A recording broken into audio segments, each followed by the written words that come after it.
अस्सलाम वालेकुम गाइस, उम्मीद है आप सब खैरियत से होंगे और मेरे इन ट्यूटोरियल्स को आप लोग एंजॉय कर रहे होंगे। और मुझे उम्मीद है कि आप लोग इसकी साथ साथ प्रैक्टिस भी कर रहे होंगे और ये काफ़ी हेल्पफुल होंगे आप लोगों के लिए। तो गाइस, आज की इस वीडियो में आपके लिए कुछ इंटरेस्टेड कमांड्स हैं जिनको आपसे शेयर करना चाहूँगा। उम्मीद है कि ये आपके लिए हेल्पफुल होंगे। तो इससे पहले जो मैंने आपके लिए लिनक्स से रिलेटेड जो ट्यूटोरियल्स आप डिज़ाइन किए हैं, आप उनको भी गो थ्रू कर सकते हैं मेरे इस चैनल पे जाके। लिनक्स से रिलेटेड कुछ शॉर्ट्स भी हैं जो कि आपको ये मेन पेज पे मिल जाते हैं, आप इनको गो थ्रू करके भी हेल्प ले सकते हैं। इसके अलावा प्लेलिस्ट भी मौजूद है लिनक्स से रिलेटेड, जिसको आप फर्दर गो थ्रू करके और जो है वो इसको रूटीन लाइफ में यूज़ कर सकते हैं।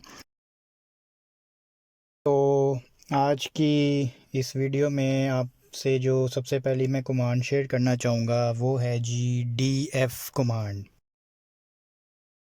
df कमांड होती है डिस्क स्पेस कमांड है बेसिकली। डिस्क स्पेस कमांड क्या करती है कि जो आपके सिस्टम में अमाउंट ऑफ डिस्क है या स्पेस है अवेलेबल, ये आपको उसको विजिबल करती है।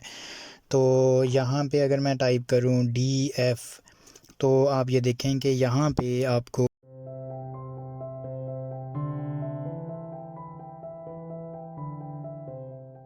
यहाँ पे फाइल्स मिल जाती हैं और इसके अलावा यहाँ पे उनका यूजेज देखने को मिल जाता है। अवेलेबल स्पेस है, परसेंटेज में कुछ स्पेस है जो कि अवेलेबल, और साथ में यूज़ में आपको विद डायरेक्टरी जो है वो शो कर रहा होता है।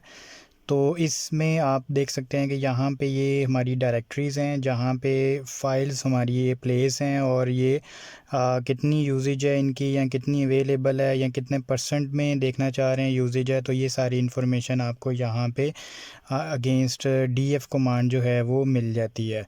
तो एज़ यू नो कि df के थ्रू आपको ये इन्फॉर्मेशन तो मिल रही है, लेकिन ये आपके लिए रीडेबल नहीं है, यानी कि ह्यूमन रीडेबल नहीं है।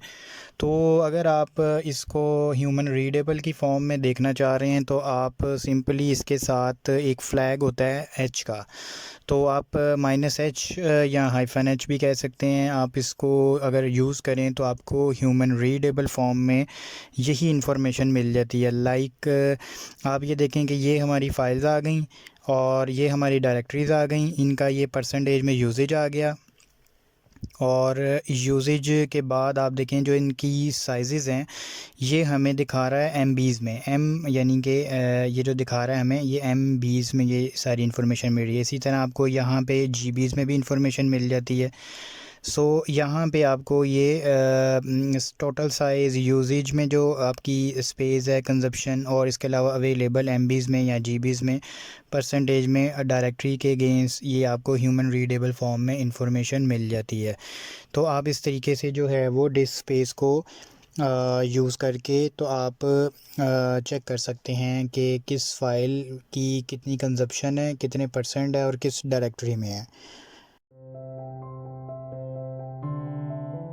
सिमिलरली हम एक कमांड है डिस्क यूजेज यानी कि DU की कमांड है, जो कि हमें फ़ाइल्स के हवाले से इंफॉर्मेशन प्रोवाइड करती है। लाइक अगर मैं DU टाइप करूँ यहाँ पे, तो आप ये देखें यहाँ पे हमें इंफॉर्मेशन मिल जाती है कि ये डायरेक्टरीज़ हैं उनका कितना यूजेज है। ये यहाँ पे आपको यूजेज दिखा रहा है, बट स्टिल के ये ह्यूमन रीडेबल फॉर्म में नहीं है कि फ़ाइल्स की कंजप्शन कितनी हो रही है। यहाँ पे जस्ट एक नंबरिंग फॉर्म में डाटा आपको मिल रहा है, लेकिन आपको ये नहीं आइडिया हो रहा कि ये कितना कंजप्शन है, MBs में है, GBs में है, KBs में है। इसकी आपको कोई इन्फॉर्मेशन यहाँ पे क्लियरली नहीं मिल रही। तो आप इसको अगर ह्यूमन रीडेबल फॉर्म में देखना चाहें तो आप यहाँ पे DU फ्लैग यूज़ करेंगे -h का।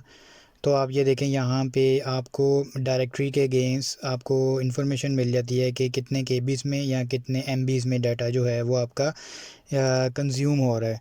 तो इस तरीके से आप जो है वो DU की कमांड को -h फ्लैग के साथ यूज़ कर सकते हैं। नेक्स्ट हम देख लेते हैं कि अगर हमने ह्यूमन रीडेबल फॉर्म के साथ अगर समराइज़ भी यानी कि ह्यूमन रीडेबल फॉर्म की प्रॉपर समरी देखना चाह रहे हैं इसी कमांड को यूज़ करते हुए किसी स्पेसिफ़िक फ़ोल्डर के अगेंस्ट, तो आप इसको इस तरह से भी फ्लैग यूज़ कर सकते हैं -sh का।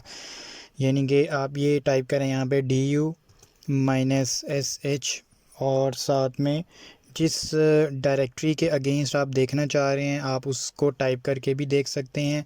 अगर आपने ओवरऑल डायरेक्टरी का देखना है तो आपको ये यहाँ पे du -sh टाइप करेंगे, यानी कि s का मतलब है शेल और h का मतलब है ह्यूमन रीडेबल, यानी कि ये MBs में आपको इन्फॉर्मेशन मिल रही है। तो अगर मैं यहाँ पे हाली s टाइप करता तो मुझे यहाँ पे जस्ट नंबर मिलना था डायरेक्टरी में कितनी कंजप्शन हो रही है, बट यहाँ पे आपको sh यानी कि आपको ह्यूमन रीडेबल फॉर्म में डाटा मिल जाता है। यानी कि इसकी ये समरी है जो ओवरऑल आपको बता रही है। तो अगर आपको किसी स्पेसिफ़िक डायरेक्टरी या फ़ाइल या फ़ोल्डर के अगेंस्ट देखना है तो समराइज़ करके तो आप यहाँ पे du -sh और स्पेस आप लगा लें etc। सपोज़ मैं इस etc को देखना चाह रहा हूँ तो आप यहाँ पे देख सकते हैं कि etc डायरेक्टरी के अगेंस्ट मुझे 8.3 MB की जो कंजप्शन है वो मिल रही है। That is the human readable form. तो अगर मुझे जस्ट इसका ह्यूमन रीडेबल फॉर्म में नहीं चाहिए, मैं जस्ट एस करूँगा तो मुझे ये देखें ये जस्ट एक नंबरिंग की फॉर्म में दिखाता है कि यार ये इस डायरेक्टरी में इतनी कंजप्शन हो रही है।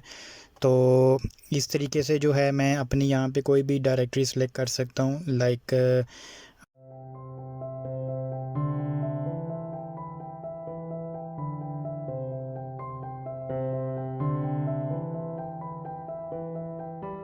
तो आप ये देखें यहाँ पे मुझे ये वैर के अगेंस्ट जो है ह्यूमन रीडेबल में आपको इंफॉर्मेशन मिल जाती है कि कितने MB जो है वो डाटा यूज़ हो रहा है। तो इस तरीके से हम अपना du को यूज़ करते हुए देख सकते हैं किसी भी डायरेक्टरी के अगेंस्ट या ओवरऑल डायरेक्टरी के अगेंस्ट जो समरी है उसको फैच कर सकते हैं कितनी कंजप्शन है। तो गाइज़ कुछ सम टाइम ऐसा होता है कि जब हमारे पास कॉर्पोरेट इन्वायरमेंट में रिस्ट्रिक्शंस इम्प्लीमेंटेड हों तो अगर हम यही कमांड्स वहाँ पे यूज़ करेंगे तो आपको कुछ लिमिटेड एक्सेस से रिलेटेड या परमिशन डिनाइड से रिलेटेड जो है वो एरर आ सकता है। तो आपको क्योंकि ये इन्फॉर्मेशन अगर रिक्वायर्ड होगी तो आप वाया एडमिन या सूडो अकाउंट जो है वो इस इन्फॉर्मेशन को देख सकते हैं। तो मेरे केस में जस्ट ये एक टेस्ट एनवायरनमेंट है तो यहाँ पे आपको ये चीज़ अवेलेबल नहीं होगी, बट अगर आप इसको कॉर्पोरेट कल्चर में यूज़ करना चाह रहे हैं तो यहाँ पे आपको यूज़ करना पड़ेगा सूडो और साथ में ये du की कमांड आपको यूज़ करनी पड़ेगी और -s यूज़ करेंगे। सपोज़ अगर मुझे etc को ही देखना है तो मैं यहाँ पे सूडो यूज़ करूँगा। अगर मेरे पास ऐसा इन्वायरमेंट होता है कि जहाँ पे रिस्ट्रिक्शन होती तो यहाँ पे शायद मुझे परमिशन डिनाइड का एरर फेस होता, बट मेरा एक टेस्ट इन्वायरमेंट है तो मुझे यहाँ पे उसने ये चीज़ आउटपुट में शो करवा दी। बट आपको मेक श्योर करना है कि जब भी आपको कंजप्शन चेक करनी है तो आपको सूडो का जो है वो साथ में यूज़ लाजमी करना है। तो सूडो में ही आप h लगाएंगे तो ह्यूमन रीडेबल फॉर्म में आपको ये चीज़ मिल जाती है। तो सूडो का पर्पस जस्ट ये है कि आप वाया एडमिन जो है वो इन्फॉर्मेशन फैच कर सकते हैं, आपको यहाँ पे परमिशन रिलेटेड एरर फेस नहीं होगा। विदाउट सूडो आपको परमिशन रिलेटेड एरर फेस हो सकता है।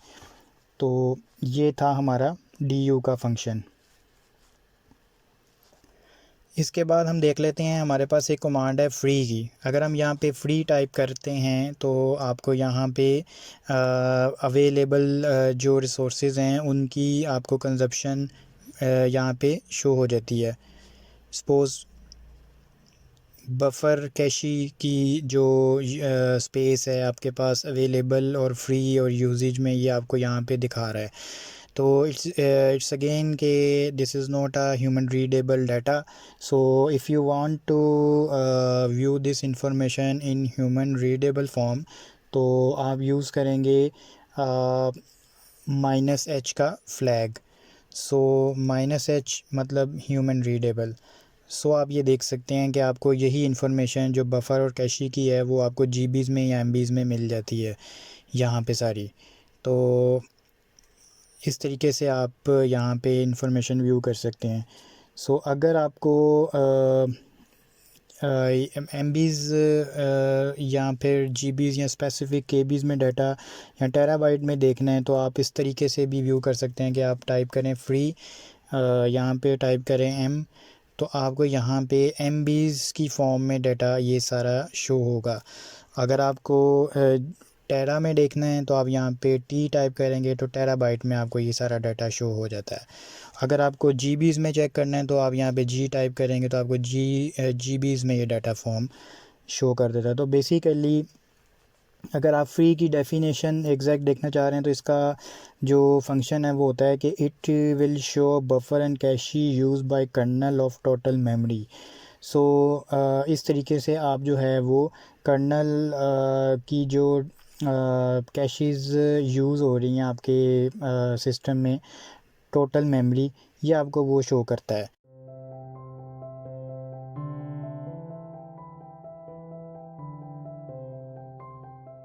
तो ये था हमारा DF का फंक्शन, DU का फंक्शन, DF-H, DU-H, DU-SH और डायरेक्टरी फ्री और free-H का फंक्शन।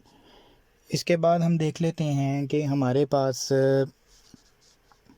एक कमांड है, इसे हम क्लियर कर लेंगे। हमारे पास एक कमांड है वॉच की। वॉच कमांड क्या करती है कि this command run script at a regular interval, यानी अगर आप वॉच कमांड को यूज़ करेंगे तो आपका स्पेसिफिक इंटरवल के बाद वो डाटा आपको रिफ़्रेश करके व्यू करेगा वॉच कमांड के थ्रू। तो इसको हम देख भी लेते हैं ये किस तरीके से वर्क करता है। तो हम यहाँ पे टाइप करेंगे वॉच, और सपोज़ मैंने जैसे लास्ट अभी डिस्कस किया था फ्री कमांड के हवाले से, तो फ्री के साथ मैं लिख लेता हूँ -m। तो यहाँ पे अगर मैं इसको प्रेस करता हूँ तो यहाँ पे बाय डिफ़ॉल्ट ये 2 सेकंड का इंटरवल मेरे पास शो होता है, जितने भी ये बफ़र कैशीज़ के अगेंस्ट स्पेसेस यूजेज हो रही हैं, टोटल अवेलेबल वगैरह टाइम के साथ।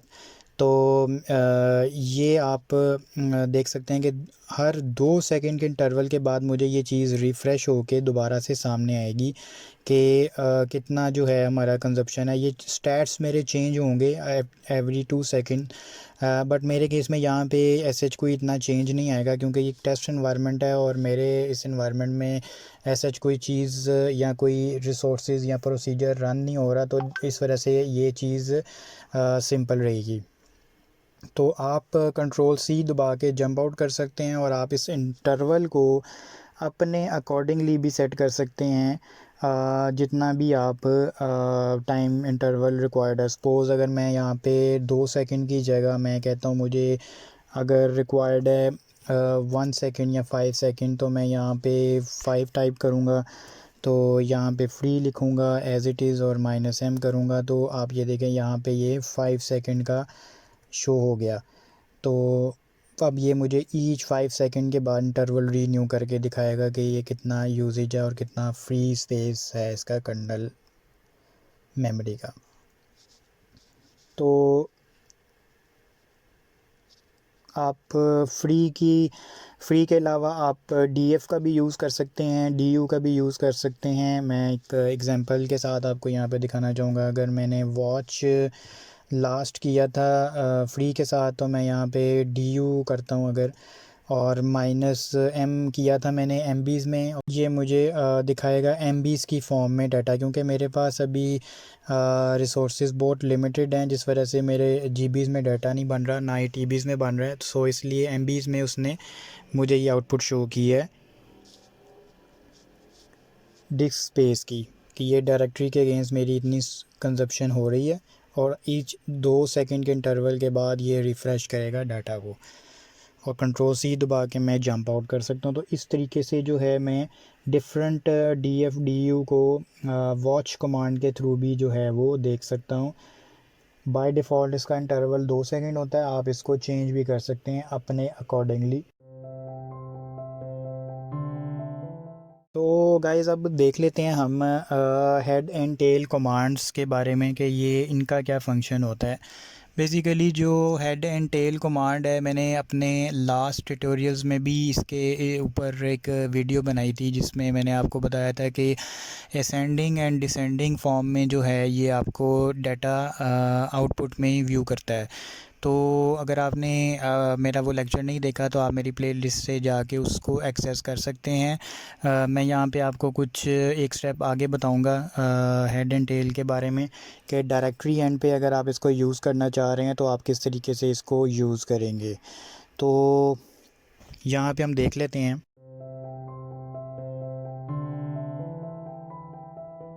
अगर मुझे डायरेक्टरी एक्सेस करनी है वेर लॉग, तो मैं यहाँ पे वेर लॉग में आ गया। वेर लॉग में आने के बाद मैं देख लेता हूँ यहाँ पे किस टाइप के जो प्रोसीजर्स हैं वो मेरे पास रन हो रहे हैं।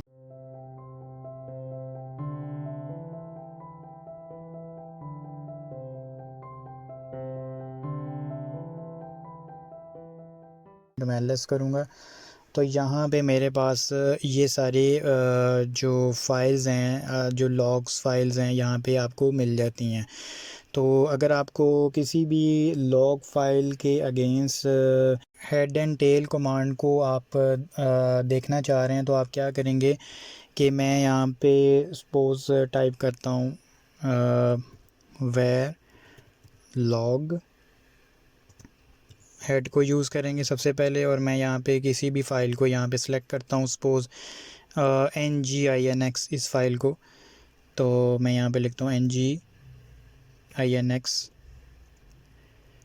तो मेरे पास यहाँ पे ये एक एरर आता है ZSH। आप इसको गूगल भी करके खुद से भी देख सकते हैं। ZSH का मतलब होता है कि आपके पास एग्जीक्यूटेबल राइट्स जो हैं वो नहीं है। तो आप इस एरर को किस तरीके से इग्नोर कर सकते हैं या इसको सॉर्ट आउट कर सकते हैं, आपको मैंने लास्ट लेक्चर्स में बताया था कि चेंज मोड का जो है फंक्शन हम उसको यूज़ कर सकते हैं और उसके थ्रू जो है हम इसको एग्जीक्यूट्स या जो भी राइट्स आप देना चाह रहे हैं आप राइट्स असाइन करके तो इस एरर को इग्नोर कर सकते हैं। तो अगर मैं जस्ट आपको दिखाने के लिए यहाँ पे कि इसके जो ये फ़ाइल है NGINX, इसके ऊपर किस टाइप के राइट्स हैं।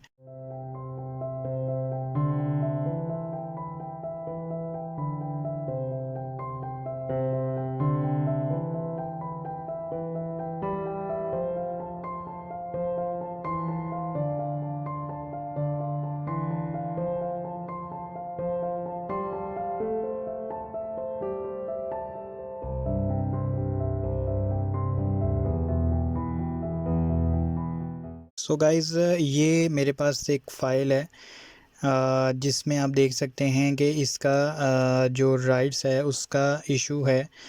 तो क्योंकि ये डायरेक्टरी की फ़ाइल है, एडमिन एक्सेस है, तो इसको हम इसके ऊपर कोई भी चेंजेस नहीं कर सकते। तो इसके लिए मैं क्या करूँगा, बहुत सी फ़ाइल ऐसी हैं जिनके ऊपर राइट्स भी हैं नहीं अवेलेबल, आप उनको भी चेंज करके जो है वो अपने अकॉर्डिंगली एग्जीक्यूट कर सकते हैं। तो मैं क्या करूँगा, यहाँ पे मैं एक टेस्ट एनवायरनमेंट बनाऊँगा। अगर सपोज़ मैं आता हूँ मेन डायरेक्टरी के ऊपर, तो मैं यहाँ पे क्या करूँगा कि एक टेस्ट फाइल डिज़ाइन करूँगा। टेस्ट फाइल डिज़ाइन करूँगा with nano command, nano type करूँगा। तो यहाँ पे मैं इस इंटरफेस में आता हूँ और अगर मुझे यहाँ पे सपोज़ मैं Ctrl+X करके दोबारा आता हूँ नैनो में, नैनो टेस्ट के नाम से फ़ाइल बनाता हूँ मैं यहाँ पे। और अगर मैं यहाँ पे सपोज़ टाइप करता हूँ 12 13 14,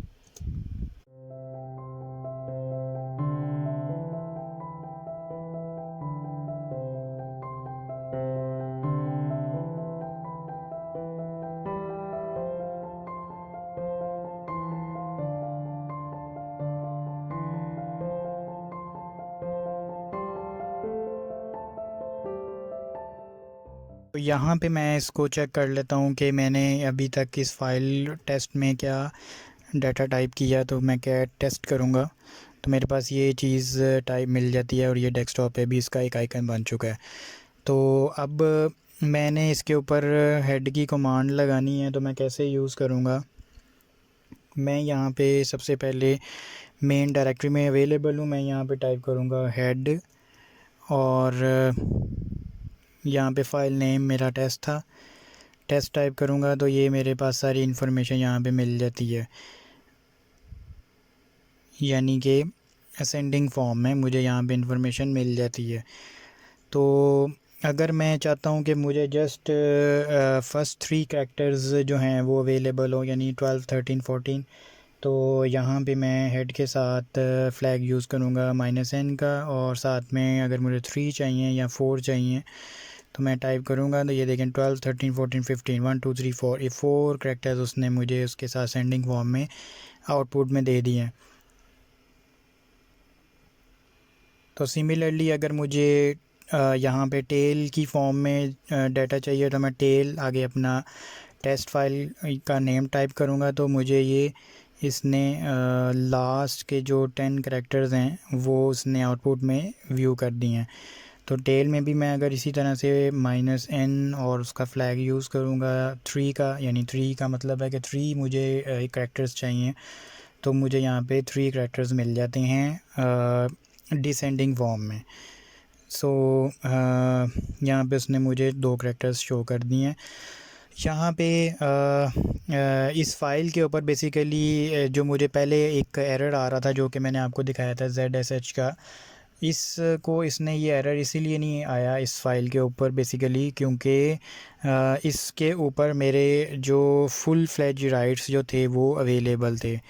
तो ये आप देख सकते हैं कि रीड राइट और राइट यानी कि ग्रुप के ऊपर भी, यूज़र एंड के ऊपर भी, एडमिन के ऊपर भी मेरे पास राइट्स के जो राइट्स अवेलेबल थे बेसिकली, इसलिए जो है इसने यहाँ पे इसको इजीली यहाँ पे प्रोसीजर एग्जीक्यूट किया। अदरवाइज़ कुछ फाइल्स ऐसी होती हैं डायरेक्टरी की जिनके ऊपर आपको सूडो के थ्रू जाके चेंज मोड कमांड को यूज़ करके तो आप अपने राइट्स पहले चेंज कर सकते हैं एग्जीक्यूट के या रीड के राइट आप असाइन करके, देन आप अपना जो है हेड एंड टेल को यूटिलाइज़ कर सकते हैं, तो आपका ये ZSH का जो एरर है वो फिक्स हो जाएगा। तो गाइज़ ये थी मेरी आज की वीडियो। मुझे उम्मीद है कि आप इन कमांड्स को ज़रूर अपना यूजेज करेंगे टेस्ट एनवायरनमेंट में, और अगर आप जॉब होल्डर हैं तो अपने कॉर्पोरेट एनवायरनमेंट में भी यूज़ करके देखेंगे, और मुझे उम्मीद है कि ये आपके लिए काफ़ी हेल्पफुल होंगी। तो आपको अगर मेरी ये कमांड्स का जो लेक्चर है वो पसंद आया तो आपसे गुजारिश है कि मेरे इस चैनल को सब्सक्राइब कर दें, वीडियो को लाइक कर दें और शेयर कर दें, ताकि आपके आने वाले दिनों में मैं इस मज़ीद जो है वो इंटरेस्टेड कमांड्स आपके लिए लेकर आता रहूँ। तो गाइस आप लोगों का बहुत शुक्रिया। मिलते हैं अगली वीडियो में एक नए ट्यूटोरियल में एक नए चैलेंज के साथ। तब तक के लिए अल्लाह हाफिज़।